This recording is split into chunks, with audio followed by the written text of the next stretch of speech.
നമസ്കാരം. ഇസ്രയേലിൽ US എംബസിക്ക് നേരെ ബോംബ് സ്ഫോടനം നടത്താൻ ശ്രമിച്ച അമേരിക്കൻ പൗരൻ അറസ്റ്റിലായി എന്ന വാർത്തകളാണ് ഇപ്പോൾ പുറത്തു വരുന്നത്.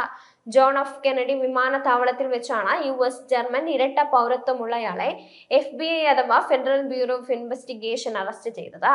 ജോസഫ് ന്യൂമെയർ എന്ന വ്യക്തിയാണ് FBIയുടെ പിടിയിലായത്.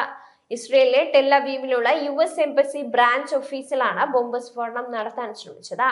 സ്ഫോടക വസ്തുക്കൾ ഉപയോഗിച്ച് എംബസി കെട്ടിടം നശിപ്പിക്കാൻ ശ്രമിച്ചതാണ് കേസ്. പ്രതിയെ കോടതിയിൽ ഹാജരാക്കി. യുഎസിലെ കൊളറാഡോ സ്വദേശിയായ ജോസഫ് ന്യൂമെയർ ഏപ്രിലാണ് ഇസ്രയേലിലെത്തിയത്. ഒരു കറുത്ത ബാക്ക് പാക്കുമായാണ് ജോസഫ് ടെൽ അവീവ് എംബസിയിൽ എത്തിയത്.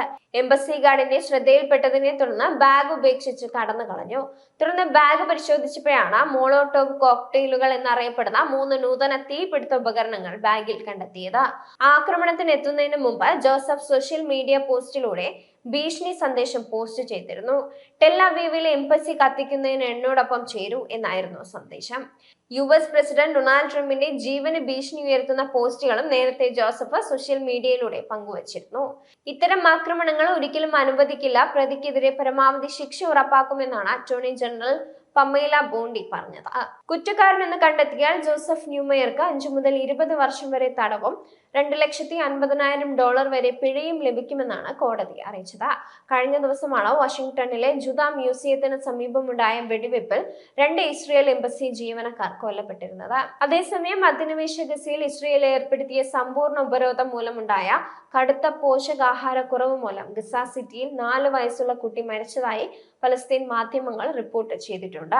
മുഹമ്മദ് മുസ്തഫ യാസിൻ എന്ന കുട്ടി പോഷകാഹാരക്കുറവ് മൂലമാണ് മരിച്ചതെന്ന് അൽ അഹ്ലി അറബ് ബാപ്റ്റിസ്റ്റ് ആശുപത്രിയിലെ ഡോക്ടർമാരും സ്ഥിരീകരിച്ചിട്ടുണ്ട്. കുട്ടിയുടെ മരണത്തോടെ ഇസ്രയേൽ ഉപരോധത്തിൽ കഴിഞ്ഞ 80 ദിവസത്തിനുള്ളിൽ പട്ടിണി കിടന്ന് മരിച്ച ഫലസ്തീനികളുടെ എണ്ണം 58 ആയി. ഈ കാലയളവിൽ ഭക്ഷണവും മരുന്നും ലഭിക്കാതെ 242 പേര് മരിച്ചതായി ഫലസ്തീൻ ആരോഗ്യ മന്ത്രാലയത്തിന്റെ കണക്കുകൾ സൂചിപ്പിക്കുന്നുണ്ട്. 2.1 ദശലക്ഷം വരുന്ന ഫലസ്തീനികളെ മുഴുവൻ പട്ടിണിയുടെ വക്കിലെത്തിച്ച മാർച്ച് ആദ്യം മുതൽ ഗസയിലെത്തുന്ന എല്ലാ സഹായങ്ങളും ഇസ്രയേൽ തടഞ്ഞു വെച്ചിരിക്കുകയാണ്. ഗസയിൽ നിലവിൽ മരുന്നുകളുടെയും ഇന്ധനത്തിന്റെയും വിതരണങ്ങളും നിലച്ചിരിക്കുകയാണ്. ഇസ്രയേൽ ഉപരോധം തുടരുന്ന സാഹചര്യത്തിൽ ആഗോളതലത്തിൽ പ്രതിഷേധം വർദ്ധിച്ചുകൊണ്ടിരിക്കുന്നു. 2023 ഒക്ടോബറിൽ ഇസ്രയേൽ വംശഹത്യാ യുദ്ധം ആരംഭിച്ചതിന് ശേഷമുള്ള ഏറ്റവും മോശമായ മാനുഷിക പ്രതിസന്ധിയാണ് ഗസ നേരിടുന്നതെന്നും സാധാരണക്കാർ ക്ഷാമത്തിന്റെ ആസന്നമായ അപകട സാധ്യതയിലാണെന്നും വെള്ളിയാഴ്ച 80 രാജ്യങ്ങൾ സംയുക്ത പ്രസ്താവന പുറപ്പെടുവിച്ചിരുന്നു.